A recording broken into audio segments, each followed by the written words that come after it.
the bunker. It has come under some scrutiny again. We're 4 rounds into the competition. It's been a bit of a hot topic already. Graham Annesley, they've come out and said they did get an obstruction call wrong on Friday night between the Panthers and on Thursday night between the Panthers and Roosters. Webby, you've been on the phone to pretty much everyone at the NRL this morning. Spoken to Peter V'landys, Andrew Abdo and Graham Annesley this morning about the bunker. I love rugby league. It's like we always seem to talk in circles about problems in the game. I think there's an acknowledgement from the NRL, certainly from Peter V'landys and Andrew Abdo, that the rule and the interpretation of the rule needs to be looked at, and some common sense to be brought in. What that looks like is another story. Graham Annesley made a really good point to me when I spoke to him at the start of the week. So in 2013, when there was a lot of issues around obstruction, and Daniel Anderson had just started as referee's boss, and he wanted to make it at the behest of the coaches to make it a black and white interpretation of the rules.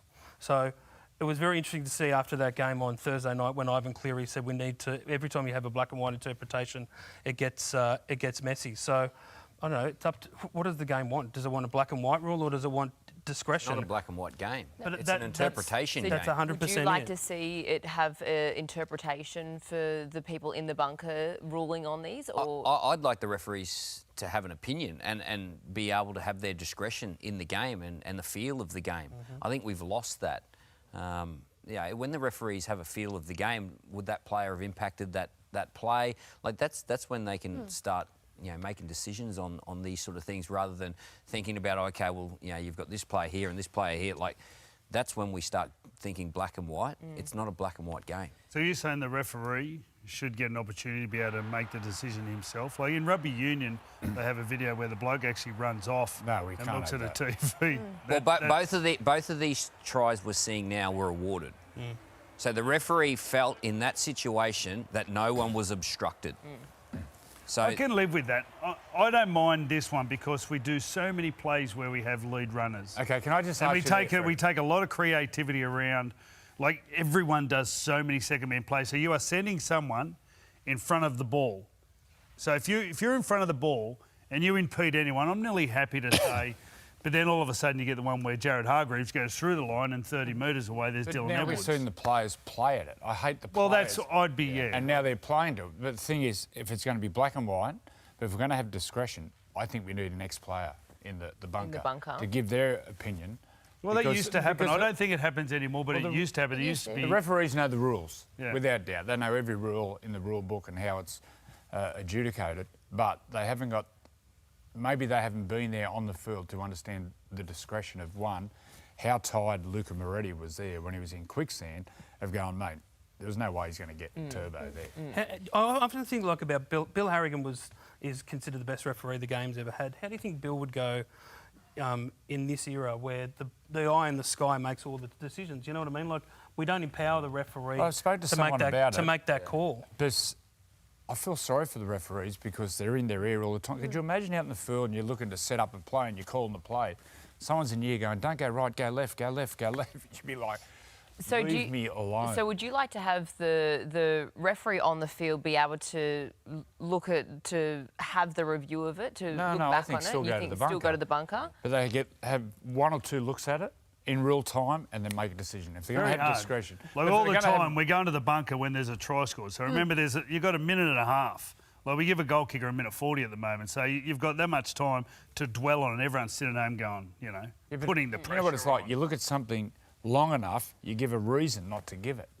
And who's the advantage go to? I think the advantage should go to the attacking team. It goes to what the referee said. Like that's where the advantage goes to. The advantage goes to the referee's decision, to overturn it. That's why they changed it, because they don't, like he doesn't now,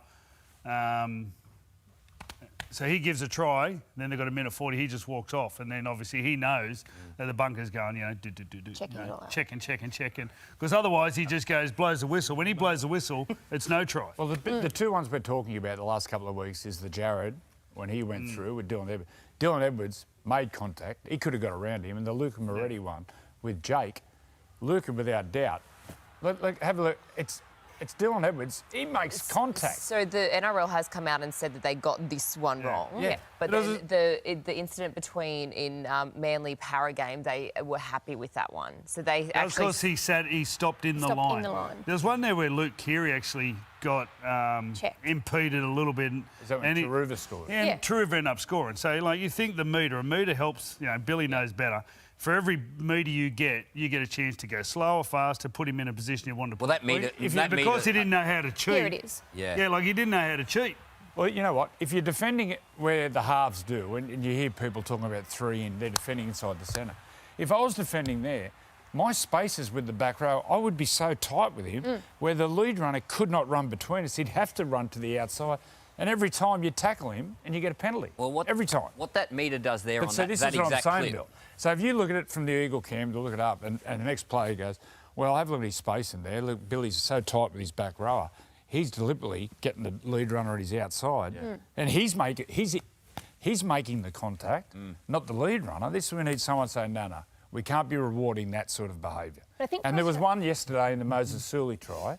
What are you laughing at? We can't be rewarding that sort of behaviour. Oh, come on. Here we are, Dr. Phil. But the frustration kicks in when it's not consistent. I forgot what I was going to say. That's In when the frustration Dragons. kicks in. The Dragons one. Moses Sully. Moses Sully scores, and I hope he's not watching, but Ola Kawatu, he played to it. Yeah. I'm not having a go at you, Hamoli, by the way. You're too big and scary. That's a scared look. But he plays to it and falls down. The worst acting you've ever seen. It's embarrassing, isn't it? But that's what we're doing. We're rewarding this behaviour. But can't the on-field ref, like ever since the game started, has been ruling on whether that player's taken a dive or not? He's got too much on his plate. It's happening quick. It's happening quick. And because he's watching, if he's watching the play out here, he's not a hammerhead shark. His eyes aren't there. He can't be seeing what's Well, that's what the touchies are, aren't they? They're the eyes. Is there a distance that you can the obstruction should be away from the play the ball? Like, is there a distance that's the perfect amount where you're going, okay, well, if they're only 5 metres away from where it's happening, then yes, there is there obstruction. Is there a number? The coach, the referee looking at the bunker, and an ex-player or someone, and just go, no, look, he's doing this because of X, Y, Z, or this is happening, or the contact is 30 metres away. There's no way he was going to get there. Or even the Luca Moretti one was going, look, he's in quicksand there. There was no way he was going to get turbo. And then they can have a quick discussion, make a decision. So every the day after the last game, they all get together. There's a heap of people in a room. One of the referees is also in there, and they discuss all these topics. So I'll be going in on Tuesday, and I'll give you an idea of what the dialogue's What did you Do think? you What like- did you think when they ruled no try on that? What did you think? I thought it should have been a try. I thought it was just. I laughable. thought it was It an was ridiculous. immature It should have been a decision. try. And I thought the it was silly. NRL has come out and Overthought. agreed with that. It was What overthought. do you think of the NRL coming out and admitting that they did get it wrong? Do you think that undermines? Oh, you know what? I don't think Graham and those blokes should be put under pressure. I don't think they need to come out and explain everything. I don't know why we need to explain everything.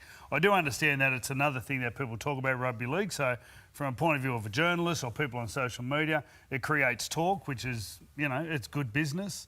But I don't think any referee should have to explain decisions, or Graham Annesley.